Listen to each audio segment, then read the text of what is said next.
Famra Badwam dwumadie so ebrewie ni say yede asem yedika dwumadie ebebremo na asem dika o se ensem bi a age agu ewo omanmu yede ni nyina bebe wanim na so hu ne ekoso ye man ya yeti emuom eti eche me producer na ban besa agu screen ase me patcho mu a mo afrefra mo consensus aba wo se no ye bi ho adwuma ewo ahafo yegusu eye bi ho adwuma say results na my response na my ya eti na mitima kan bia fa chem ti number no screen ase from producer friend da che hene na niema ekoso ompatamu info ya okuta pesa bampen for 81 amo no fa bola me ndi eche emfa emam alapa me chie nwan me wo akache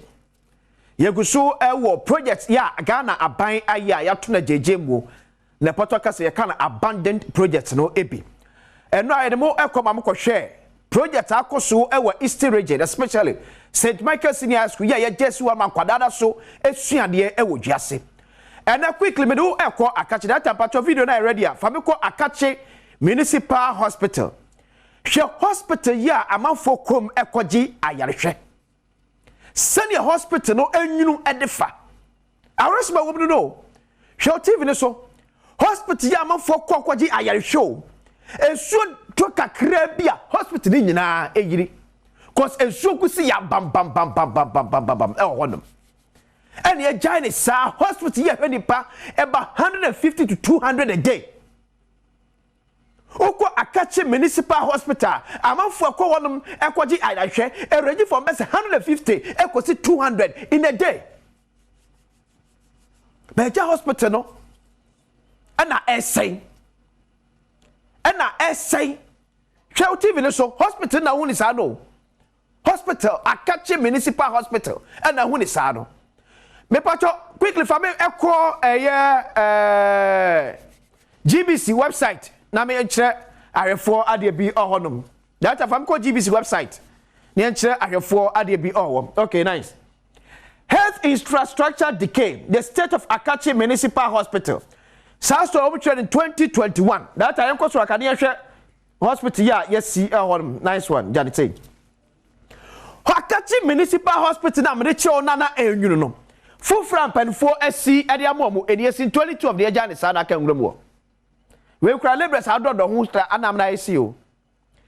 hospital ya enwunu hospital ya atetia passport eni kwase ni partner oji ayarehwe yes senior one in 2012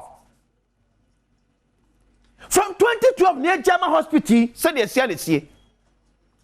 na municipal chief executive you want to say what the letter akwa National Health Insurance Authority and wakwa Ministry of Health because Akache municipal hospital no a straight for and a see in 1992 old one na you know 1992 and a straight for a hospital and then per force there be a chair a said do yapa fro is 2012 year you see fu no and say hey you just single one yeah hospital na ma kangura mo MCC from 2017 you're taking office what tra e per for to na mo bia Minister of Health abeja padio eno me kan say me say ena no komfo anochi maternity hospital yesi ye konko dwiri enwu because ne yesi ye no ache dodo ye abandon no ye kase ye toa so a ebedwire ku nipa sa hospital na ukwa ashase ye epro echi onom no ukọ echi onom a ashase ye epro yesi hospital in 2012 ye jane sa na siwo se ya etu akira bi ebekwa better 2025 no yes hospital ye nhwenye yes anko dwirigu na aban sika ye ne course hospital we no aye kwa ade ana aban ene sika ko project mu a na kwa brane ba wohwe aye hwehan ama ade na sai because enyo na ma contract ye de hu sika nyina wie etu amfa ko hye mu biem onya bi ni Metro Akache Hospital yes in 1992 by SNET and the see the state year hospital no ewom 2012 aband the social form am ya pagya the way the one more up to now hospital is murem ama a chire e pro and from floor ashase e bem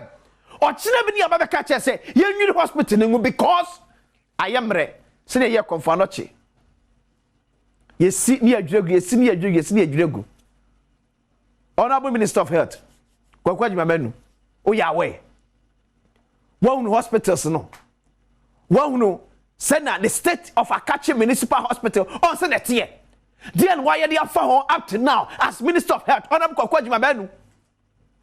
et wo trust is aye hwa se yama yakodwire no sogu sena ye konfa no che maternity block nana.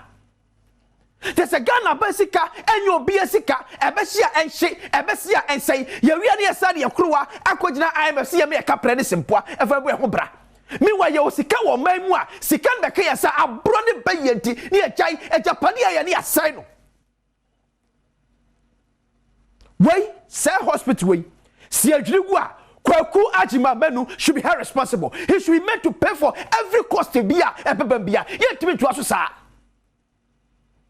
Ade